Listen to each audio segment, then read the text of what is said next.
Hello friends, जय हिंद, वंदे मातरम, भारत माता की जय। जी हाँ दोस्तों, आज के इस वीडियो में जानेंगे देश दुनिया की तमाम सबसे बड़ी खबरें। तो सबसे पहली खबर निकल के आ रही है, नेशनल डिजिटल हेल्थ मिशन क्या है, जिसका ऐलान प्रधानमंत्री नरेंद्र मोदी ने लाल किले से किया। जानेंगे इसके बारे में विस्तार से इस वीडियो के अंदर। साथ ही आपको बताएंगे बेंगलुरु हिंसा में विधायक के भतीजे पर रखा था 51 लाख का इनाम, गिरफ्तार होने पर बोला भावनाओं में बह गया था। जानेंगे इस खबर को भी विस्तार से इस वीडियो के अंदर। साथ ही हम आपको बताएंगे कोरोना के खिलाफ प्रभावी दवा की पहचान संक्रमितों की जान बचाने में होगी मददगार। तो जानेंगे इस खबर को भी विस्तार से। साथ ही आपको बताएंगे एक बहुत ही बड़ी खबर। जी हाँ दोस्तों, जम्मू कश्मीर में बर्फ के नीचे दबे जवान का शव 8 महीने के बाद बरामद हुआ। जी हाँ दोस्तों, 8 महीने के बाद उसका शव बरामद हुआ। जानेंगे इस खबर को विस्तार से इस वीडियो के अंदर। साथ ही आपको बताएंगे वैष्णो देवी यात्रा के लिए रविवार से माता के दरबार में गूंजने लगेंगे जय जयकार। जी हाँ दोस्तों, जानेंगे उसके सरकार के कुछ नियमों के साथ। जी हाँ दोस्तों, आप दर्शन कर सकते हैं। साथ ही आपको बताएंगे चीन में भारतीय राजदूत ने क्या कहा कि कोरोना और सीमा पर अतिक्रमण की दोहरी चुनौती से जूझ रहा है भारत। इन तमाम खबरों को जानेंगे विस्तार से इस वीडियो के अंदर। तो सबसे पहले हम बात कर लेते हैं आज की सबसे बड़ी खबर। जी हाँ दोस्तों, प्रधानमंत्री नरेंद्र मोदी के द्वारा नेशनल डिजिटल हेल्थ के बारे में। क्या है नेशनल डिजिटल हेल्थ मिशन, जिसका ऐलान प्रधानमंत्री नरेंद्र मोदी ने कल यानी किया लाल किले से। तो प्रधानमंत्री नरेंद्र मोदी ने आत्मनिर्भरता को कोरोना वायरस महामारी से मिली सबसे बड़ी सीख करार देते हुए शनिवार को राष्ट्रीय डिजिटल स्वास्थ्य अभियान की घोषणा की। लाल किले की प्राचीर से 74वें स्वतंत्रता दिवस के मौके पर देशवासियों को संबोधित करते हुए मोदी ने कहा, इससे देश के स्वास्थ्य क्षेत्र में कई नई क्रांति आएगी। प्रधानमंत्री नरेंद्र मोदी ने कहा कि नेशनल डिजिटल हेल्थ मिशन के बारे में भारत के स्वास्थ्य क्षेत्र में नई क्रांति लेकर आएगा। तकनीक के माध्यम में लोगों की परेशानियां कम होंगी। उन्होंने कहा कि आज भारत में कोरोना वायरस के 1 नहीं, 2 नहीं, 3 नहीं, इस समय परीक्षण के चरण में है। प्रधानमंत्री ने कहा, जैसे वैज्ञानिकों से हरी झंडी मिलेगी, देश को तैयारी उन टीकों के बड़े पैमाने पर उत्पादन भी की जाएगी।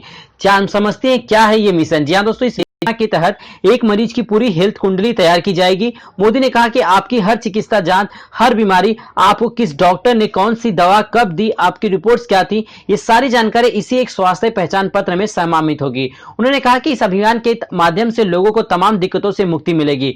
जी हाँ दोस्तों, यानी कि इससे आपका ये होगा, जिस प्रकार एक आधार कार्ड होता है जिसके अंदर आपकी सारी इंफॉर्मेशन जो है इंक्लूड होती है, यानी कि आपका थंब इंप्रेशन, आईज इंप्रेशन। जी हाँ दोस्तों, इन तमाम चीजों को, आपका घर का एड्रेस, आपका टेलीफोन नंबर, आपकी बॉडी के, जी हाँ दोस्तों, सारे पहचान पत्र, जो कुछ भी आधार कार्ड में जिस प्रकार से मेंशन होता है, उसी प्रकार हेल्थ मिशन कार्ड में भी जो है आपकी सारी बीमारियों के बारे में शुरू से लेकर अंत तक, आपको किस डॉक्टर ने कब देखा, क्या दवाई दी, क्या उसका रिएक्शन रहा, तमाम चीजें जो है आपके उस कार्ड में रहेगा। तो ये अपने आप में एक बहुत ही क्रांतिकारी बात है। जी हाँ दोस्तों, चलते हैं अगली खबर की तरफ। जी हाँ दोस्तों, वैष्णो देवी यात्रा के लिए, जी हाँ दोस्तों, रविवार से माता के दरबार में गूंजने लगेंगे जय जयकारे। रविवार से शुरू हो रही है माता वैष्णो देवी की यात्रा। कोरोना की वजह से लगी थी रोक, शर्तों के साथ दर्शन मिलेंगे।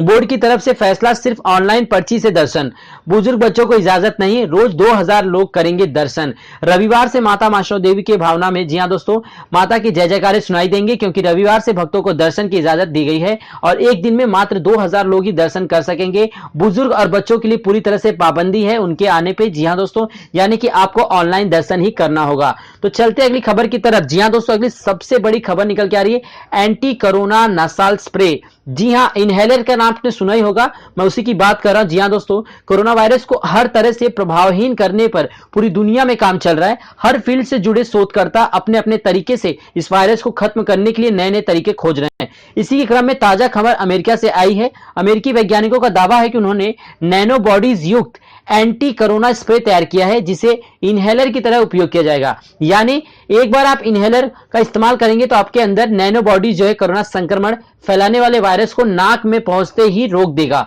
इस तरह वायरस गले में होते हुए हमारे शरीर में प्रवेश नहीं कर पाएगा।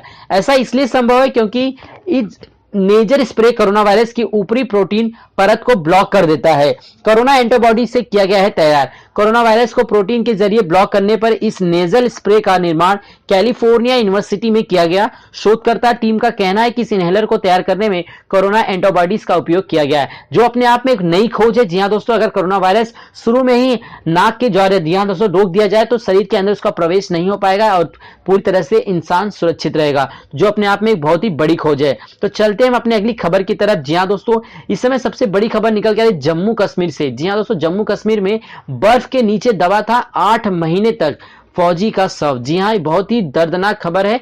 जम्मू कश्मीर के बारामूला में सेना के लापता जवान का शव बरामद हुआ। 8 महीने से बर्फ में दबा था जवान का शव, तलाश कर रही थी सेना। 11 गढ़वाल रेजिमेंट के जवान रंजीत सिंह 8 जनवरी को हो गए थे लापता। शनिवार को जवान का शव रोशनी फर्स्ट पोस्ट गुलमर्ग के पास बरामद किया गया। जम्मू कश्मीर के बारामूला जिले में 8 महीने पहले ड्यूटी के दौरान बर्फ में दबे जवानों का शव जो है बरामद हो गया। सेना ने तलाश के दौरान शव को बरामद कर लिया, जिसके बाद शव पुलिस ने हवाले किया। अब पूरे सैनिक सम्मान के साथ शहीद के शव को परिजनों को सौंपा जाएगा। जानकारी के अनुसार 8 जनवरी को गुलमर्ग में ड्यूटी के दौरान 11 गढ़वाल के जवान रंजीत सिंह लापता हो गए। बर्फ का एक टुकड़ा पोस्ट पर आ गिरा था, इसकी चपेट में आकर जवान लापता हो गया। भारतीय सेना अपने स्तर पर 8 महीने से उसकी तलाश में लगी थी और फाइनली जाके सैनिक का शव बरामद हुआ, जो अपने आप में पोस्टमार्टम के बाद इस बात को साबित करता है कि ये सैनिक वही है जो लापता हुआ था। तो चलते हैं अपने अगली खबर की तरफ। जी हां दोस्तों, अगली सबसे बड़ी खबर निकल के आ रही है बेंगलुरु से। बेंगलुरु हिंसा के बारे में जी हां दोस्तों, एक बहुत ही बड़ी खबर निकल के आ रही है कि मेरठ के शाहजेब रिजवी को पुलिस ने 24 घंटे के अंदर ही गिरफ्तार कर लिया। कांग्रेस विधायक के भतीजे के सिर पर रखा था 51 लाख रुपए का नगद इनाम। बेंगलुरु के विधायक के भतीजे नवीन की पोस्ट के बाद भड़की थी हिंसा में 3 लोगों की जान गई, सैकड़ों जख्मी हो गए। पुलिस ने कार्रवाई शुरू की। उत्तर प्रदेश के मेरठ में बेंगलुरु के कांग्रेस विधायक के भतीजे के सिर पर 51 लाख का इनाम घोषित करने पर एक तथाकथित समाज सेवी को भारी पड़ गया। सोशल मीडिया पर वीडियो वायरल होने के 24 घंटे के अंदर ही शुक्रवार को पुलिस ने आरोपी को गिरफ्तार कर लिया। पुलिस गिरफ्त में आने पर आरोपी शाहजेब रिजवी ने कहा कि मैंने भावनाओं में बहकर ये इनाम रखा था। एसपी देहात अविनाश पांडे ने बताया कि फिलहाल आरोपी से पूछताछ की जा रही है। पुलिस गिरफ्त में आए शाहजेब ने मीडिया से बात करते हुए कहा, बेंगलुरु में कांग्रेस विधायक के भांजे ने हुजूर पाक के बारे में बयान दिया था। उस बयान को देखकर मुझे बहुत दुख पहुंचा। भावनाओं में बहकर मैंने ये बयान दिया कि उसके सर के ऊपर 51 लाख रुपए का इनाम रख दिया। तो दोस्तों, जिस प्रकार की राजनीति देश में चल रही वो अपने आप में एक बहुत ही शर्मसार करती है कि देश में जहां बेरोजगारी सबसे ज्यादा चरम पर है, वहीं भुखमरी भी देश में लगातार गिर रही है और कोरोना वायरस की वजह से देश की क्या हालत है ये आप सभी लोग जानते हैं। और ऐसे हालात में राजनीति करना कितना घोर अपमान है देश के जनता का, ये आप खुद समझ सकते हैं। तो चलते हैं हम अपने अगली खबर की तरफ। जी हां दोस्तों, अगली सबसे बड़ी खबर निकल के आ रही है इलेक्ट्रॉनिक्स से। जी हां दोस्तों, इलेक्ट्रॉनिक्स में नोकिया ने लॉन्च किया एक नया फोन।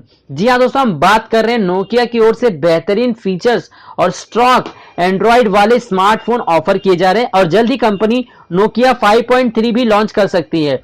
द मोबाइल इंडियन की एक रिपोर्ट में कहा गया कि एचएमडी ग्लोबल इस फोन का आविष्कार जो है ऑफिशियल लॉन्च अगस्त में ही कर सकते हैं। तो दोस्तों, जानते हैं इसके बारे में कुछ फीचर्स।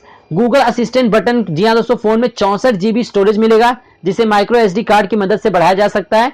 इस हैंडसेट में एंड्रॉइड 10 मिलेगा और अगले 2 साल तक इसे सॉफ्टवेयर अपग्रेड्स मिलते रहेंगे। डिवाइस में गूगल असिस्टेंट एक्सेस करने के लिए हार्डवेयर बटन दिया गया है। नोकिया 5.3 में 4000 mAh की बैटरी है। 5 वोल्ट 2A एम्पियर यानी चार्जिंग का सपोर्ट मिलता है। फोन के रियर पैनल पर फिंगरप्रिंट स्कैनर मिलेगा और USB Type-C कनेक्टिविटी दी गई है। तो ये अपने आप में बेहतरीन फोन है। अगर आप भी फोन लेने की सोच रहे हैं तो आप एक बार नोकिया के साथ जा सकते हैं।